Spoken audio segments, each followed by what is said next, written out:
அஸ்ஸலாமு அலைக்கும் வரஹ்மத்துல்லாஹி வபரகாத்துஹு. நம்ம இந்த பூரியம் செய்கிறத எப்படி செய்கிறது, என்ன அளவுகளோடு செய்கிறன்றதை நம்ம வீடியோவில் போய் பார்க்கலாம். நான் சொல்கிற அளவு பிரகாரம் நீங்கள் போட்டிங்கன்னா கரெக்டாக இருக்கும். எல்லாமே பூரியை உள்ளே வைக்கிற பூரணம், பூரியம், கீரை எல்லாமே கரெக்டாக இருக்கும். நான் சொல்கிற அளவுகளை வச்சு பாருங்கள். வாங்க முழு வீடியோவில் போய் பார்க்கலாம். ஒரு 1/2 கிலோ மாவு எடுத்திருக்கேன், மைதா மாவு. இது அந்த பூரியனுக்கு மாவு செய்வோம். முதல்ல அதுக்கு ஒரு 50 கிராம் நெய் எடுத்துக்கிடுவோம். ஒரு 50 கிராம் நெய்யை சூடு பண்ணி அதில் ஊற்றுவோம். அதான் நல்லாயிருக்கும். சூடு பண்ணி ஊற்றினோம்னா பொறுன்னு இருக்கும் பூரியா. இதை நம்ம அதில் நல்லா கொதிக்க வச்சு எடுத்துகிட்டு இந்த மாவில் சேர்த்துக்கிறோம். நம்ம இப்போ இந்த நெய்யை நல்லா சுட வச்சுட்டு நல்லா சூடாக இருக்குது. இந்த மாவோட அப்படி ஊற்றிடுவோம். நல்லாயிருக்கும் பூரியா. சாஃப்டாக நல்லா முறுமுறுன்னு இருக்கும். கை வச்சு கிண்டிடாதீங்க. நெய் சூடாக இருக்கும். ஸ்பூன் வச்சு இப்படி கிளறிக்கிடுவோம். கிளறிட்டு மாவு ஆறினோன்னு தான் நம்ம தண்ணி போட்டு அதுக்கு மேலே பிணையணும். நம்ம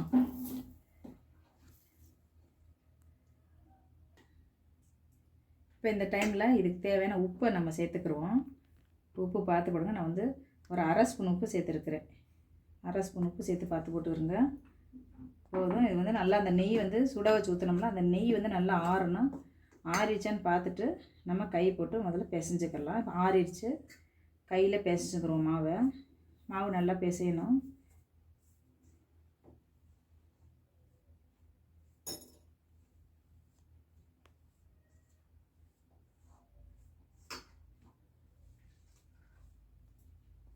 இப்போ அந்த நெய்யோட சேர்த்து பிணைச்சோன்னே இது பாருங்க மாவு எப்படி இருக்குன்னா, நெய்யும் உப்பு மாவு 3ஐயும் பிணைச்சிட்டேன். இதுங்க இப்படி பிடிச்சா நல்லா வருது பாருங்கள். இப்படி இருந்தால் பொறுன்னு இருக்கும். நல்லா பூரி சவுத்து போகாது. நல்லா ஒரு 10-15 நாளைக்கு வச்சா கூட இருக்கும். இப்போ நம்ம லேசாக தண்ணி தெளித்து இதை நல்லா பிணைஞ்சிக்கிடுவோம்.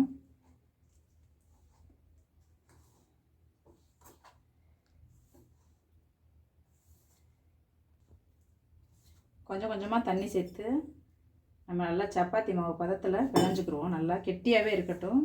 தண்ணி ஆயிடக்கூடாது. பரோட்டா மாதிரி கொஞ்சம் கெட்டியாகவே இருக்கட்டும். இதை நம்ம நல்லா பிணைஞ்சு உருட்டிக்கிடுவோம். நல்லா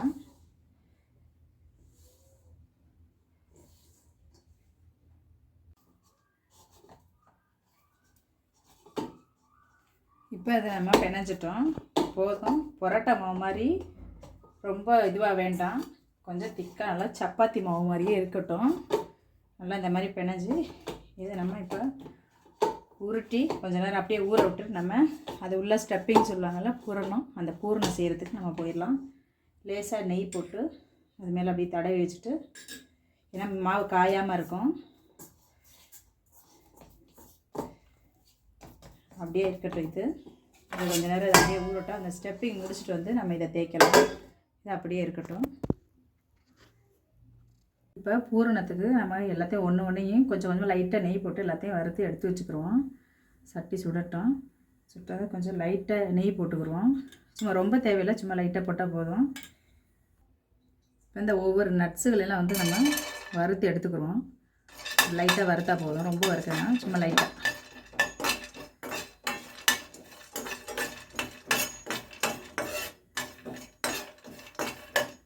இது கூடவே கொஞ்சம் முந்திரி வச்சுருக்கேன். ஒரு 10-20 முந்திரிக்கும் உடச்சி வச்சுருக்கேன். அதையும் அது கூடவே சேர்த்துக்கிடுவோம். இந்த பாதாம் முந்திரியை வறுத்துட்டு அதை கூட சேர்த்தா ரொம்ப நல்லாயிருக்கும். அதுக்கு அடித்து சாப்பிடும்போது நல்லாயிருக்கும். அதே மாதிரி லைட்டாக வறுத்துக்கிடுவோம்.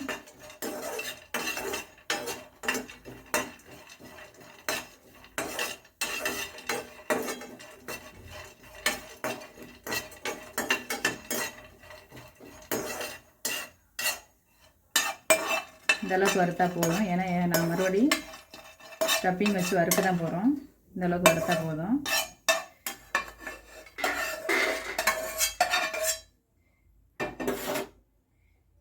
இதில் இன்னும் கொஞ்சம் நெய் கொஞ்சம் போட்டு மறுபடியும் நம்ம திராட்சை வச்சுருக்கேன், உலர்ந்த திராட்சை வச்சுருக்கேன். அதையும் அதில் போட்டு பொரிச்சுக்கிடுவோம்.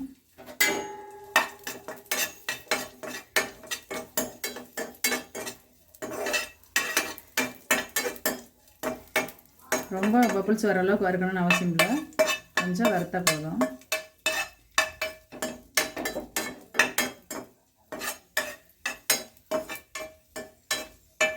இந்த அளவுக்கு வறுத்தா போதும்.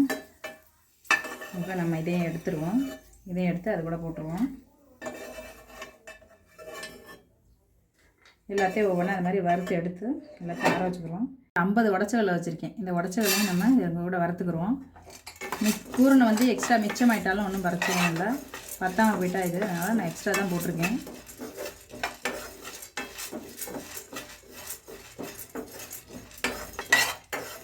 போதும், இந்தளவுக்கு லேசாக வறுத்தா போதும், ரொம்ப வறுக்க வேணாம். இதையும் நம்ம இது கூட சேர்த்துருவோம்.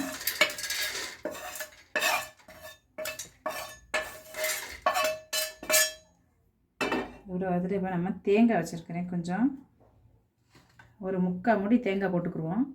ஒரு 3/4 மூடி தேங்காய் போட்டு ஈரம் போகிற அளவுக்கு நல்லா வறுத்துக்குருவோம்.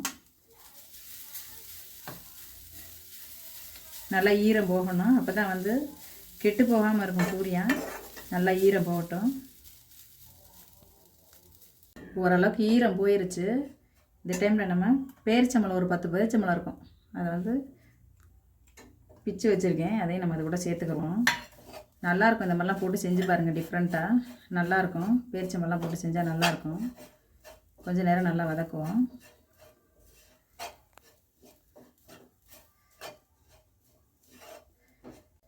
இப்போ இந்த டைமில் நிறைய பேர் எள்ளு போடுவாங்க, நான் எள்ளு போடலை. இந்த மாதிரி ஒரு ஸ்பூன், நல்லா ஒரு ஸ்பூன் 1.5 ஸ்பூன் கசகசா சேர்த்துக்கிறோம். உடம்புக்கு நல்லது தான் அது. சேர்த்துட்டு லைட்டாக வதக்கினா போதும். ஏன்னா நம்ம எண்ணெயில் விட்டு பொரிக்கும் போது கசகசா தீஞ்சிரும், ரொம்ப வறுக்க வேணாம், லேசாக வறுத்தா போதும். டைமில் சர்க்கரை ஒரு 100 கிராம் சர்க்கரை வச்சுருக்கேன் நான். வெள்ளை சர்க்கரை தான், சீனின்னு சொல்லுவாங்க, அதை நான் வச்சுருக்கேன். அதையும் இதை கூட சேர்த்துருவோம். அவ்வளோதான். சேர்த்துட்டு சும்மா 2 கிண்டு கிண்டிட்டு வறுத்த பொருள்களையும் நம்ம அது கூட சேர்த்துருவோம். அது கூட சேர்த்துட்டு அப்படியே அடுப்பை ஆஃப் பண்ணிடலாம். ஆறட்டும். ஆறினோடனே நம்ம வச்சு பூரி செய்யலாம். இது ஆறிடுச்சு. இப்போ நம்ம வந்து மாவு எந்த அளவுக்கு ஊறி இருக்குன்னு பார்க்கலாம். மாவு 1/2 மணி நேரம் ஊறினா போகுது. இது புரட்டை மாதிரி ஊறணுன்னு ஒன்றும் தேவையில்லை. இந்த அளவுக்கு கட்டியாக இருக்குது, கட்டியாக தான் இருக்கணும் இதுக்கு மாவு. இப்போ நம்ம இந்த மாவை நல்லா பிணைஞ்சுக்கிடுவோம்.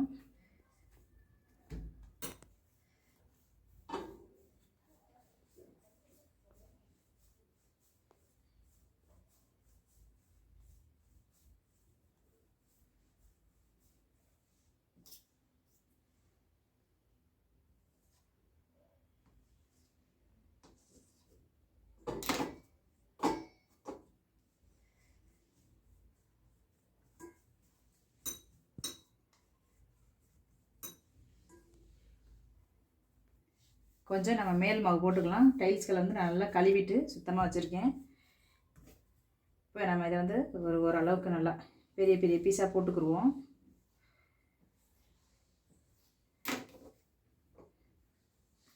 போட்டுட்டு நல்லா உருண்டை உருட்டி நல்லா அழகாக பூரியாக தேய்ச்சிக்கிறோம். நல்லா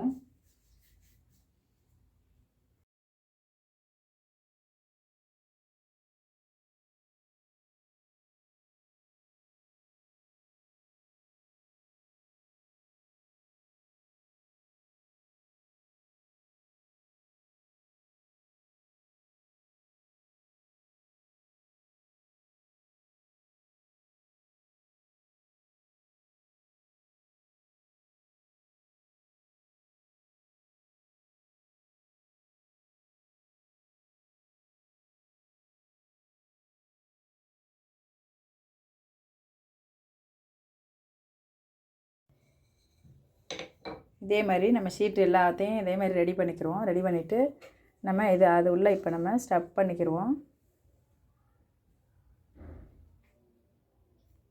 நல்லா ஃபுல்லாக வைக்கலாம், நல்லாயிருக்கும்.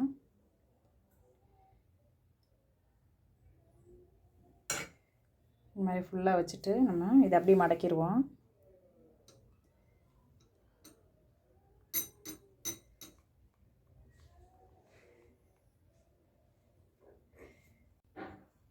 இது ரெண்டையும் வந்து இது ஜாயின் பண்ணணும். நம்ம இதை இந்த மாதிரி நெகத்தை வச்சு இந்த மாதிரி கிள்ளிக்கிறணும். இந்த மாதிரி பண்ணோம்னா ரெண்டு ஒன்றோட ஒன்று சேர்ந்துக்கிறோம், பார்க்க அழகாக இருக்கும்.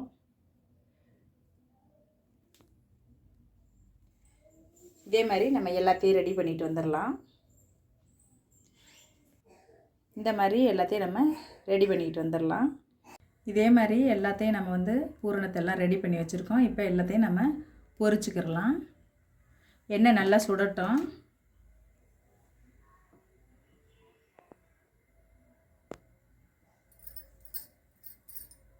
எண்ணெய் சுட்டுருச்சு, செக் பண்ணியாச்சு, எண்ணெய் சுட்டுருச்சு. பிஸ்மில்லா. இப்போ நம்ம இதை ஒன்று ஒன்றா இந்த மாதிரி போட்டுக்கிடுவோம்.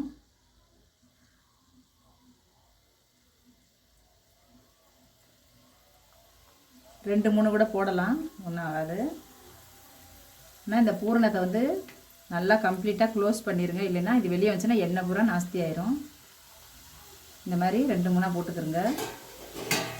போட்டுக்கிட்டு இந்த சுடுற எண்ணெயை வந்து நல்லா இந்த மாதிரி கொஞ்சம் அமுக்கி அமுக்கி விடுங்க.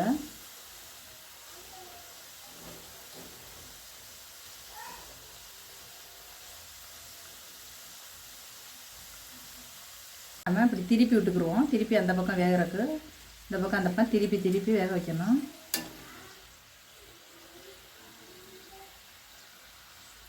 நல்லா கோல்டு கலராக வரட்டும், நல்லா மொறு மொறுன்னு இருக்கும். அந்த இதை மட்டும் நல்லா நல்லா கவர் பண்ணிட்டீங்கன்னாக்கா இந்த பூரணம் வந்து வெளியே வராது. வெளியே வந்துச்சுன்னா எண்ணெய் ஊரா கருகி போயிடும். இதை நல்லா கோல்டன் கலரில் அப்படி பொரித்து எடுத்துக்கிடுவோம்.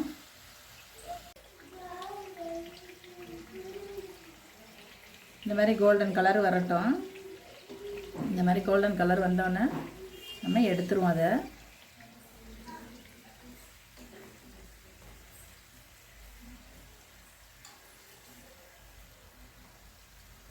போதும், இந்த அளவுக்கு செவந்தது, எடுத்துருவோம். இதே மாதிரி எல்லா பூரியானையும் நம்ம சுட்டு எடுத்துக்கிடுவோம்.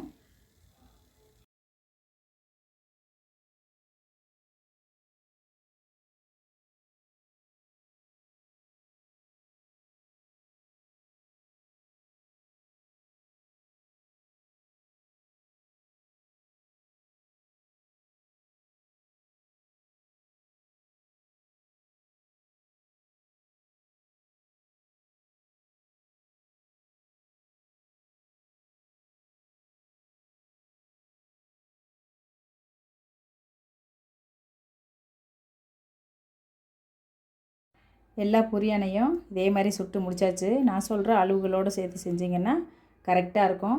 ரொம்ப சூப்பராக வந்திருக்கு இந்த பூரியா. கண்டிப்பாக இதை எல்லோரும் செஞ்சு பாருங்கள். செஞ்சு பார்த்து எல்லோரும் எனக்கு சப்ஸ்கிரைப் பண்ணுங்கள். சப்ஸ்கிரைப் பண்ண எல்லாருக்கும் ரொம்ப ரொம்ப நன்றி.